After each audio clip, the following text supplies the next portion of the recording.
जानेंगे बौद्धिक संपदा क्या है और बौद्धिक संपदा में कौन कौन सी चीज़ें आती हैं, इसके बारे में जानेंगे। अगर आप मेरे चैनल पर नए हैं तो चैनल को सब्सक्राइब जरूर कीजिए।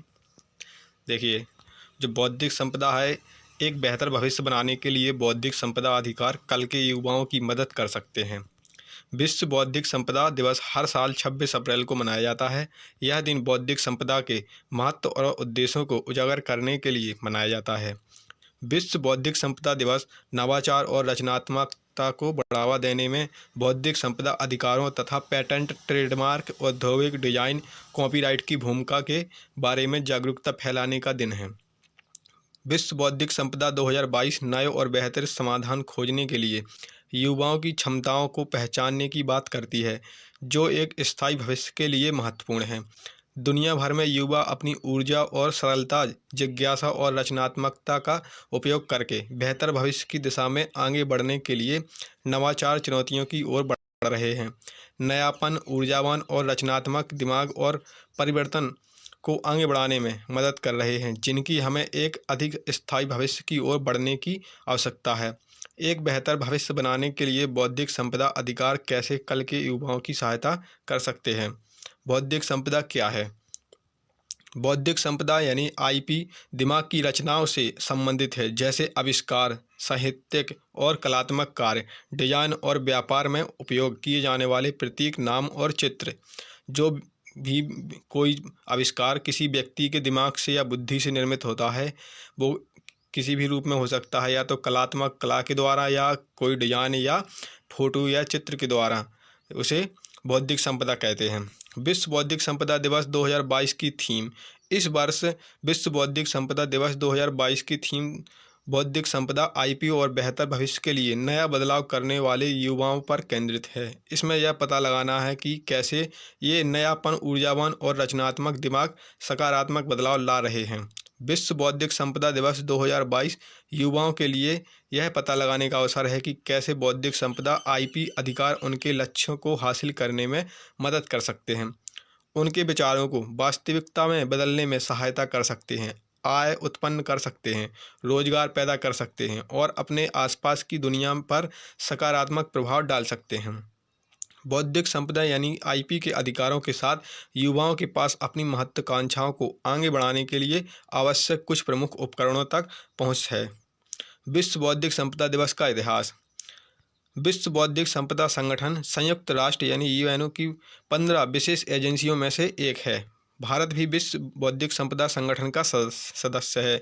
विश्व बौद्धिक संपदा संगठन की स्थापना 14 जुलाई 1967 को हुई थी। इसका मुख्यालय जिनेवा, स्विट्जरलैंड में है। 26 अप्रैल को उस दिन के रूप में चुना गया था जिस दिन विश्व बौद्धिक संपदा संगठन की स्थापना कन्वेंशन 1970 में लागू हुई थी। बौद्धिक संपदा के प्रकार क्या हैं? कॉपीराइट। कॉपीराइट एक कानूनी शब्द है जिसका उपयोग उन अधिकारों का वर्णन करने के लिए किया जाता है जो रचनाकारों को उनके साहित्यिक और कलात्मक कार्यों पर होते हैं। पुस्तकों, संगीत, पेंटिंग, मूर्तिकला और फिल्मों से लेकर कंप्यूटर प्रोग्राम, डेटाबेस, विज्ञापन, मानचित्र और तकनीकी ड्राइंग तक कॉपीराइट श्रेणी में शामिल कार्य है। पेटेंट। पेटेंट क्या है? एक पेटेंट एक आविष्कार के लिए दिया गया एक विशेष अधिकार है।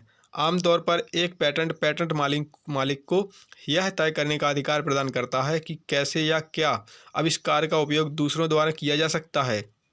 यानी कि अगर किसी व्यक्ति ने किसी चीज़ का आविष्कार किया है तो क्या उस आविष्कार का उपयोग कोई दूसरा व्यक्ति कर सकता है। इस अधिकार के बदलने में पेटेंट मालिक आविष्कार के बारे में तकनीकी जानकारी प्रकाशित पेटेंट दस्तावेज में सार्वजनिक रूप से उपलब्ध कराता है। अगर कोई व्यक्ति किसी चीज़ का पेटेंट करा लेता है, जो उसने किसी आविष्कार किया है उसका वो पेटेंट करा लेता है, तो उस पर वह अपना अधिपत्र यानी कि वह इसका स्वामी बन जाता है। ट्रेडमार्क। एक ट्रेडमार्क एक संकेत है जो एक उद्यम की वस्तुएं यानी जो भी उद्योग हैं, कंपनियां हैं या उनकी वस्तुओं को अन्य उद्यमों से अलग करने में सक्षम है। यानी जो अलग दूसरे उद्योग यानी कंपनियों के द्वारा जो वस्तुएं वैसी ही बनाई जाती हैं उन पर वो ट्रेडमार्क चिपकाया जाता है, जिसमें उससे अलग वो दिखाई देने लगती हैं कि ये किस कंपनी की है। ट्रेडमार्क प्राचीन काल से है, जब कारीगर अपने उत्पादों पर अपने हस्ताक्षर या चिन्ह लगाते थे। प्राचीन काल से ट्रेडमार्क लागू है। पहले क्या करते थे, जो कारीगर होते थे वो उत्पाद जो भी वस्तु का या किसी कला का निर्माण करते थे तो उस पर अपने हस्ताक्षर या चिन्ह लगा दिया करते थे जो कारीगर होते थे। औद्योगिक डिजाइन।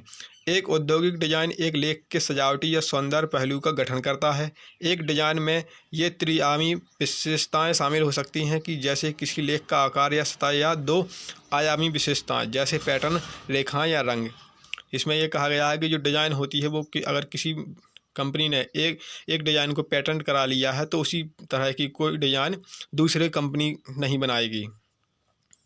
जैसे एप्पल का मोबाइल है तो जिस तरह का एप्पल का घड़ी है, एप्पल की घड़ी जिस तरह की आती है तो उसी तरह की कोई भी दूसरी कंपनी घड़ी उस आकार की नहीं बनाएगी। ये डिजाइन के अंतर्गत आता है। भौगोलिक संकेत। भौगोलिक संकेत एक संकेत और उत्पत्ति के नाम ऐसे संकेत हैं जिनका उपयोग उन सामानों पर किया जाता है जिनकी एक विशिष्ट भौगोलिक उत्पत्ति होती है और जिनके पास गुण, प्रतिष्ठा या विशेषताएं होती हैं जो मूल रूप से उस स्थान के लिए जिम्मेदार होती है। आमतौर पर एक भौगोलिक संकेत में माल की उत्पत्ति के स्थान का नाम शामिल होता है। व्यापार रहस्य।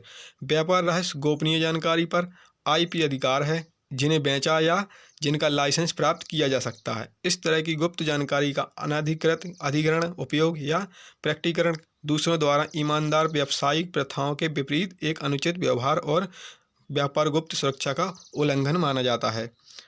आप मेरे